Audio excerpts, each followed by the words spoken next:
Hello guys, welcome back to my channel learn versus fun tech. लोग कहते हैं कि एक फौजी दुनिया से अलग इंसान होता है, उसको बात करने का तरीका नहीं मालूम।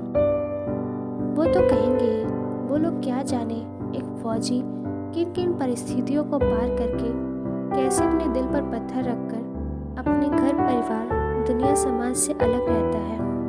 क्या बीती होगी उस पर, ये तो कोई स्वप्न में भी नहीं सोच सकता। कैसे वो अपने दिल को कठोर बनाकर अपनों से दूर जीता होगा।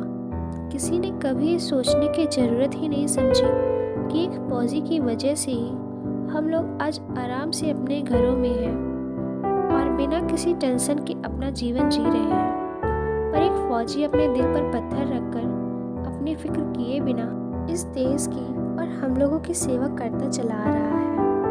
खैर छोड़िए, आज मैं आप लोगों को बताना चाहती हूँ एक फौजी की बचपन की अधूरी दास्तां की कहानी। उसकी एक सोच, उसके जीने का तरीका, उसकी जिद, उसकी स्मार्टनेस और उसकी ज़िंदगी का दर्द। तो कहानी शुरू करते हैं। लेकिन कहानी शुरू करने से पहले अगर आपने हमारे चैनल को सब्सक्राइब नहीं किया है तो प्लीज़ सब्सक्राइब कर लीजिए और बेल आइकन को क्लिक कर दीजिए। और अगर आपको ये कहानी पसंद आए तो प्लीज़ लाइक एंड शेयर कर दीजिए। तो शुरू करते हैं हम एक फ़ौजी की दास्तां और उस पर खुद बीती कहानी। तो आप तैयार हो जाइए। एक छोटे से गांव में एक मध्यम वर्गीय परिवार में एक लड़का जन्म लेता है जिसका पालन पोषण बड़े अच्छे तरीके से किया जाता है।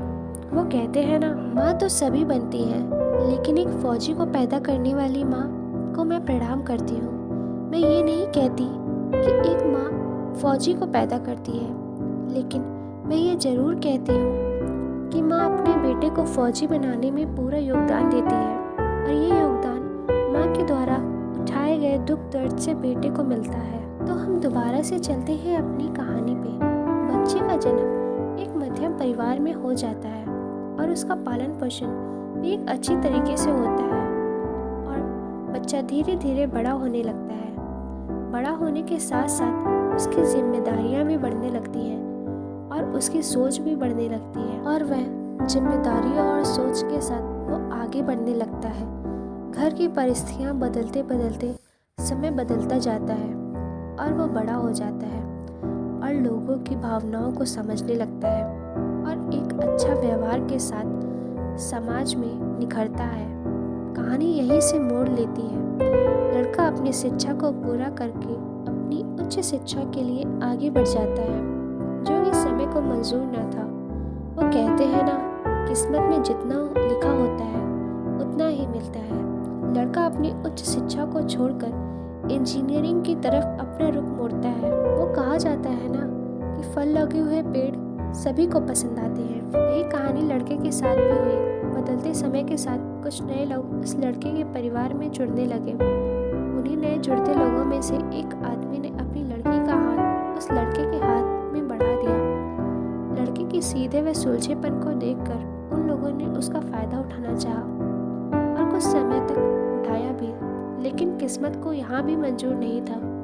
किस्मत ने उसका रास्ता मोड़ा और एक फौजी बना दिया। वो कहावत है ना, शेर पिंजरे में नहीं जंगल में ही अच्छा लगता है।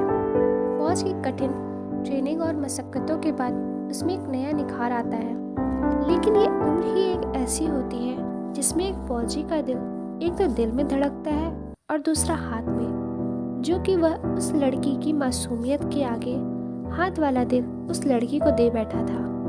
लड़की को डर था कि कहीं वो लड़की उसके सीधेपन का कोई फ़ायदा तो ना उठा ले। कहा जाता है कि एक फौजी का दिल बहुत जज्बाती होता है। इस पर फौजी ना उस लड़की को दिल दे बैठता और ना ही उसे कोई तकलीफ होती। उसको क्या पता था बाहर की दुनिया के बारे में। वो बाहरी लोगों की दुनिया के बारे में भला कैसे ही जान पाता। छोटी सी उम्र में उस पर इतनी सारी जिम्मेदारियों का बोझ जो आ गया था।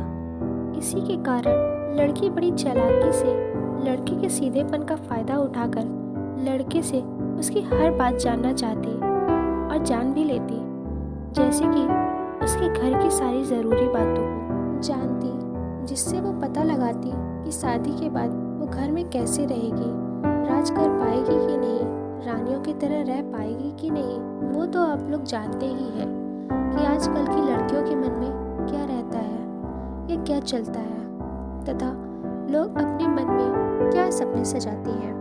लेकिन उस लड़के ने सारी सच्चाई बता दी कि शादी के बाद वह कैसे रहेगी, किस प्रकार का उसे जीवन यापन करना पड़ेगा।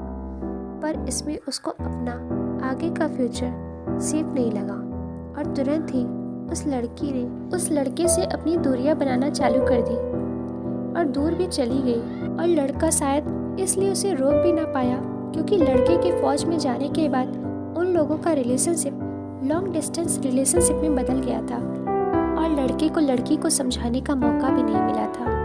वो कहते हैं ना, एक फौजी के रुतबे से बड़ा कोई रुतबा नहीं होता, वर्दी की शान से बड़ी और कोई शान नहीं होती और अपने देश से बड़ा कोई धर्म नहीं होता। जब तक लड़का घर वापस आता है तब तक सब कुछ खत्म हो चुका होता है। उसके बाद फौजी कुछ सालों तक सदमे में रहता है और अंदर से पूरी तरह टूट चुका होता है।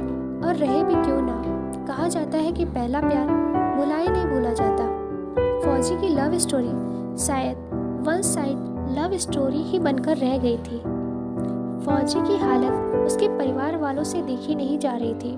उसके परिवार वालों ने उसकी शादी अनजान शहर, अनजान लोग और अनजान लड़की से करा दी। समय बदलता गया, परिस्थितियां बदलती गईं और फौजी अपने सदमे से बाहर आता गया और अपने जीवन में अपनी पत्नी के साथ आगे बढ़ता गया। फौजी अपनी ज़िंदगी में बहुत आगे निकल आता है, मानो कि वह अपनी पिछली ज़िंदगी बरसों पीछे छोड़ आया हो, क्योंकि उसको एक अच्छा हमसफ़र मिल चुका था। आखिर कहा जाता है ना, शेर को आखिर शेरनी मिल ही जाती है। अब फौजी अपनी ज़िंदगी में बहुत खुश था और कहते हैं ना कि फौजी का दिल दुखाना बहुत बड़ा पाप होता है, जिस पाप को वह लड़की भुगत रही है अपने परिवार के साथ और शायद भुगतती रहेगी।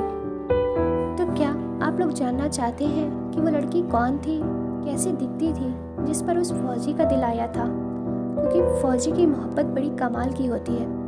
क्या आप लोग जानना चाहेंगे कि वो फौजी कौन था? तो आप लोग सोच रहे होंगे, जो फौजी हथियारों के साथ खेलता है उसके साथ एक लड़की खेल गई। ये कहानी यही समाप्त नहीं होती है। अचानक वो दोनों एक दिन खुदा न खास्ता एक अनजान जगह पे एक दूसरे से टकराते हैं और लड़की उस फौजी को देखकर बिलक बिलक कर रोने लगती है। तो आप लोग आगे जानना चाहेंगे कि आखिर उस लड़की के साथ क्या हुआ था और वह क्यों रो रही थी। जानने के लिए पार्ट 2 का इंतज़ार करिए, जल्दी मिलेंगे। और पार्ट 2 को देखने के लिए हमारे चैनल को सब्सक्राइब करें और अगर आपका कोई फौजी दोस्त है तो उससे ये कहानी शेयर करें।